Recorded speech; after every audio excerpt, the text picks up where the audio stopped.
Hello friends, welcome to ఎంఎస్విఆర్ channel. Friends, ఈరోజు మీ అందరికీ ఈ వీడియోలో ఇప్పుడే వచ్చినటువంటి ఒక ఫ్లాష్ ఇన్ఫర్మేషన్ అప్డేట్ గురించి చెప్పడానికే ఈ యొక్క వీడియోని అయితే చేయడం అయితే జరుగుతుందండి. సో ఆ ఫ్లాష్ ఇన్ఫర్మేషన్ అప్డేట్ ఏంటంటే, మన యొక్క ఏపీ రాష్ట్ర వ్యాప్తంగా పెన్షన్లు ఎవరైతే ప్రతి నెలా తీసుకుంటున్నారో వీరందరికీ సంబంధించి ఏపీ ప్రభుత్వం ఆగస్టు 1న ఎవరైతే పెన్షన్లు తీసుకోబోతున్నారో వీరందరికీ సంబంధించి మనకు 3 కొత్త ఆప్షన్లు అయితే విడుదల చేశారు. సో ప్రతి ఒక్కరు పెన్షన్లు తీసుకునేవారు ఈ ఆప్షన్ అనేది మీరు ఈ విధంగా చేసుకొని మీరు పెన్షన్ తీసుకోవాల్సి అయితే ఉంటుంది. అయితే మనకు విడుదల చేసినటువంటి ఆ కొత్త ఆప్షన్లు ఏంటి, దానికి సంబంధించిన పూర్తి వివరాలు తెలియజేస్తాను. ఈ వీడియో నచ్చినట్లయితే లైక్ చేసుకుని మన ఛానల్ని ఎవరైనా సబ్స్క్రైబ్ చేసుకోకుండా వీడియో చూస్తున్న వారు ఉంటే కనుక వెంటనే ఛానల్ కూడా మీరు సబ్స్క్రైబ్ చేసుకొని ఫాలో అవుతుండండి.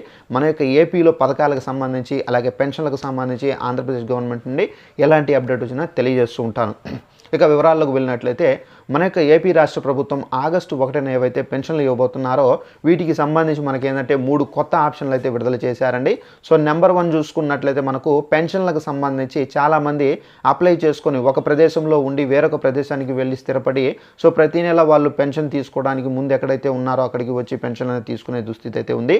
అయితే దీన్ని గమనించినటువంటి ప్రభుత్వం ఏంటంటే, పెన్షన్లు ఆ విధంగా తీసుకోకుండా మీరు పెన్షన్ ట్రాన్స్ఫరబుల్ ఆప్షన్ అనేది వచ్చిందండి. ఈ పెన్షన్ ట్రాన్స్ఫరబుల్ ఆప్షన్ ద్వారా మీరు ఎక్కడైతే ఇప్పుడు నివసిస్తున్నారో అక్కడికి మీ యొక్క పెన్షన్ అనేది మార్చుకునే ఫెసిలిటీ అయితే ప్రభుత్వం అయితే కల్పించారు.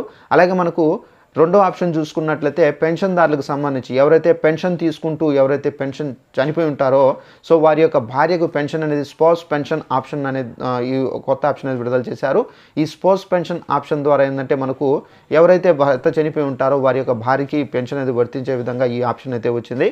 అలాగే మనకు మూడో ఆప్షన్ చూసుకున్నట్లయితే, ఎవరైతే రీసెంట్గా పెన్షన్లకు సంబంధించి సో కొంతమంది పెన్షన్లు అనేవి రద్దు చేశారు. సో ఈ విధంగా ఎవరైనా ప్రభుత్వం ఏదైనా బై మిస్టేక్ ఏదైనా రద్దయి ఉంటే కనుక, ఒకవేళ మీరు జెన్యున్గా ఉంటే కనుక మళ్ళీ మీ యొక్క పెన్షన్కి సంబంధించి వెరిఫికేషన్ అయితే పెట్టుకోవచ్చు. మళ్ళీ మీకు గ్రామ మరియు వార్డు సచివాలయ వ్యవస్థ అయితే వెరిఫికేషన్ చేసి మీకు పెన్షన్ అనేది అంటే మీరు జెన్యునా లేదా అనేది వాళ్ళు నిర్ధారించి మీకు పెన్షన్ అనేది రావడం అయితే జరుగుతుంది. సో ఇదండి మనకున్నటువంటి ఇన్ఫర్మేషన్. ఈ వీడియో నచ్చినట్లయితే లైక్ చేసుకొని ఛానల్ సబ్స్క్రైబ్ చేసుకొని ఫాలో అవుతానండి. Thanks for watching this video. All the best.